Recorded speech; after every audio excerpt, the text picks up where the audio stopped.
here in the States and worldwide. We really can. And we'll see God's curse lifted, his hand of protection replaced, and we could see a less traumatic transition from the end of one age to the beginning, the ushering in of a new age, which can be a seamless thing. Christ said there'll be an entire generation still alive at his return. And this is what a lot of churches will refer to as the rapture, but that term is not in Scripture. But instead, what's written is will be changed in the twinkling of an eye. So the mortal body will become immortal. And as far as I know, it's a body in every sense of the term. You get your five senses, you get it all. And it's a beautiful thing to think that, you would never even know what death was like the first time around, which I think, it's the worst thing that could befall us. And even if we say we don't care about our own lives, most people, you're out of your mind to say you don't care about your own life, but you care about somebody else. And then your own life, remember how many people are going to be hurting, grieving. Think about your kids and other people that love you if you should die. So you can't take your own demise lightly either. This is serious business. This is what the good news, the gospel, is all about, the Bible, the scriptures. It's good news. How can anybody say it's not? It's about a promise that God's not an a-hole, and this really wonderful thing called human existence is not a gift that he's going to give us and then snatch away from us through non-existence. The promise is you get to keep your character, all the good that you store up and build up, when your values are the same as his, and we are his values. So by letting people know how precious they are, okay, you're helping him store treasures in heaven when people say, yeah, you know what, I like the risk, I'll take the chance. I'm going to gamble. It's free insurance to believe in God, that there's this loving, almighty set of parents that, unlike your earthly parents, they can save your life and give you an eternity in a better world, not a crap hole, not a crazy ass world. It doesn't make any sense. It's totally unfair. All these jobs that pay multi-millions of dollars, and every one of those jobs, they're no more important than the guy in the farm or the factory. None of them. But yet we all just have to learn to tolerate, accept this reality. As reality, it's like, what? You're insane. This is so unfair. We talk about slavery. What is slavery? Is unethical. It's immoral. It's unlawful today. It's wrong. So they've used roundabout ways to enslave people, to make it so they're unable to get ahead, unable to achieve middle class standard of living. Hopeless. You see anything in common with slaves and today, the way things are, the way they carry this national debt is through diluting your money so it goes further.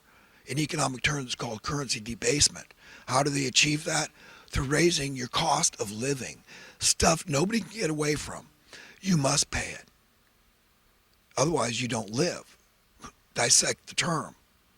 They didn't give us life, yet they're determining who lives and who dies, essentially. That's the power that they tout, that they claim to have as politicians. They're betrayers, almost every one of them. It's a generalization. There's a few good ones, but they're backstabbers. We elect them. We hire them to do a job. And they get this great salary. They become multimillionaires. However, they write books and, I don't know, they suck up the lobbyists. They end up with semi-trucks with pallets full of cash going to their basement. God knows how they're doing it. But Democrats and Republicans have all the incentive in the world to not, they claim to be these socialists. It's socialism for the rich. They don't want the rich. We're creating more billionaires every day. The rich aren't paying this national debt. Don't you understand the way they're paying the interest on the principal? Is by watering down the money so it goes further. You get it? Currency debasement, deworthment. The opposite of capitalism. That's the result is opposite of capitalism. Your money goes up in worth, even if ever so slowly, based on supply and demand, because we find easier and easier methods to produce all the stuff we, as a civilized society, need and want. You understand? It's very simple stuff. So you can understand you're being duped. If you're not able to get ahead and achieve a middle class lifestyle, home ownership, wife should be able to stay home, take care of the family if she wants, or vice versa, or both matter, whatever you want. But if it's just one person working, you should be able to afford a middle class standard of living. I don't care what job it is. It wouldn't exist if it wasn't important. End of story. And people should only be doing jobs they really want to do. Okay, you need to search your soul and ask yourself, would I still be doing what I'm doing for society if I was born filthy rich? If not, then you need to search your soul. Okay, really search it. And say, what would I be doing? If the world was handed to me on a silver platter, there was no need for money because of that reason, that all the resources were equally yours, everything was yours, while you're just passing through. You understand? So it all started clicking and making sense that in the ultimate scheme of fairness, we're going to get rid of each and every form of money because evil men can't resist it. It's just like peanut butter in a mousetrap. You'll never have mice living in any shed if you simply are willing to put peanut butter on a mousetrap. They're so cheap you could buy a new one every time you catch a mouse. But you will rid yourself of mice. They'll start coming from the neighbors' yards, and your neighbors will have no idea, just like me. They have no idea that I've caught close to 200 rats on the property I'm at in the last 17 years or so, and a few mice in there. Okay, but you do it anyhow, but you'll never have mice and rats because they're miserable little critters. I mean, I don't take any joy. They're cute little animals. But if you've ever had a run-in with a rat or a mouse trying to live in, share a domicile with you, you'll know.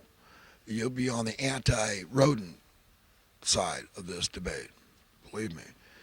And I take no joy in killing any living creature, but I cannot coexist with rats. Let's put it that way. And I don't think I've never heard of anybody being willing to coexist with rats. Oh yeah, I thought I'd mention one time I caught 2 rats at once in the same trap. It's a true story. I got a witness. But and it was about 3 or 4 rats in the course of about a week or 10 days. But I cleared them out quick. So like a rat cannot resist peanut butter even when the trap strikes and he gets startled and he escapes with his life, runs away, he goes back for more. And that's the same with evil men, so they can't learn their lesson. They love money too much. They just can't. They just deafen their ears, cognitive dissonance. They put up a barrier, a wall of pride, ego, superficiality, and they say, no, I don't want to talk about it. I'm fair on my level. I decide. So their whole life is a rationalization. And they call it fair. And so the family doesn't care. They don't ever question, hey, well, he's a good provider. But that's how it is. So that's why each and every form of money has to go. It's just a way for one segment of the population to gain an advantage over another. We're all marginalized and subjugated based on our job titles, right? Which is utter BS in the sight of God. It's ungodly. It's wrong. It's immoral. It's un-American. What more can I say? That's inarguable fact, truth. I was thinking about the ways to offset the evil in the world. And one of them is to each and every day just focus on the here and now. And be grateful for every moment, for every heartbeat, for every breath of air. How many times through the day do you thank God for a pleasant smell, a pleasant taste, a pleasant sight, a pleasant sound, a pleasant touch? How many times a day? When was the last time you thanked God for a good BM, a good sneeze, maybe even a good whiz, right? Or a good orgasm, right? Human bodily functions, we all have these things, right? We all do these things. But we should thank God if anything you enjoy and involves your very existence, your life, your 5 senses, and all these great gifts God has given us. And that relationship is, He knows everything about us. There's no way we can escape that fact. And in our right minds, we don't want to. and we love God. And beyond that, we start liking God, and we realize that God likes us too. If we're on His side, we're His friend, and we're out there trying to win Him what are His treasures, other souls, other human beings, to be His friends. That's what He wants. That's the relation. It's